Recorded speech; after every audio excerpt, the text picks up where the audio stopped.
ვიდეოში განვიხილოთ საჩხერის პარკირება. საჩხერეში მოგეხსენებათ, რომ პარკირებას არის მარცხენა მხარე. მოკლედ დასაწყისში 3 ჯოხი იქნება თუ 2 ჯოხი მნიშვნელობა არ აქვს, არც მერე 3 ჯოხი იქნება თუ 2 ჯოხი მნიშვნელობა არ აქვს არანაირად. გვაქვს რა თქმა უნდა წყვეტილი ზოლი და ამ წყვეტილი ზოლიდან რა თქმა უნდა შევდივართ უკუსვლით, გამოდივართ წყვირით.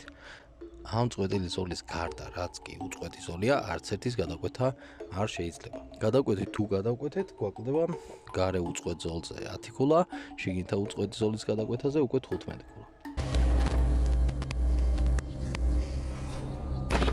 მივდივართ ძალიან ახლოს და ამ აქ რაც ჯოხები გვექნება, გინდა 2 იყოს, გინ 3, აქაც იგივეა.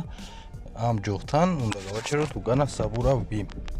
ესე იგი, მივდივართ წინ სარგეში ვაკონტროლებთ, რომ უკანა საბურავი იდგეს ამ ჯოხთან გასწვრივ პარალელურად და რა თქმა უნდა არის აქაც უკუსვა და საჭე მარცხნივ პარკირებისკენ.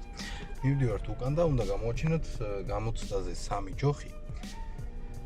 აქ 2 ცალი გვაქვს, ანუ 1 კუთხე გამოჩნდა, გინდა 2 ჯოხი იყოს, მნიშვნელობა არ აქვს. მეორე კუთხეც გამოჩნდა, ვაჩერებთ, ვასწორებთ საჭეს, 1 გასწორება და 2 გასწორება, ბორბლები გასწორდეს და უკანა ბორბალი ზოლამდე მიყვავს. ზოლამდე რახან მივედით, ვიღებთ საჭეს მარჯვნივ და შემოვდივართ ველოდებით წინა მხარეს, როდესაც გასწორდება წინა მხარე, აქედაც შეგვიძლია თუნელა მოდივართ, პრობლემა რომ არ გვაქვს ჩავხედოთ. წინა მხარე გასწორდება წინა ჯოხების მიმართ და ვაჩერებთ ავტომობილს. აქაც ბოლობრივად იგივე ნეიტრალი, ხედის ტორმოზი. ავტომატიკაზე პარკინგში გადავიყვანთ. ხედის ტორმოზიც უნდა ამოწვით. გავართ დაახლოებით 2-3 წამი ეყოფა და გაითვალისწინეთ ის, რომ არავინ არაფერს არ გეტყვით, როდესაც დააყენეთ პარკირებაში საღოლ ძმა და სადადიოდი და ურამაგრა ჩააყენე და ესე მე არ დამიყენებია და ასე შემდეგ.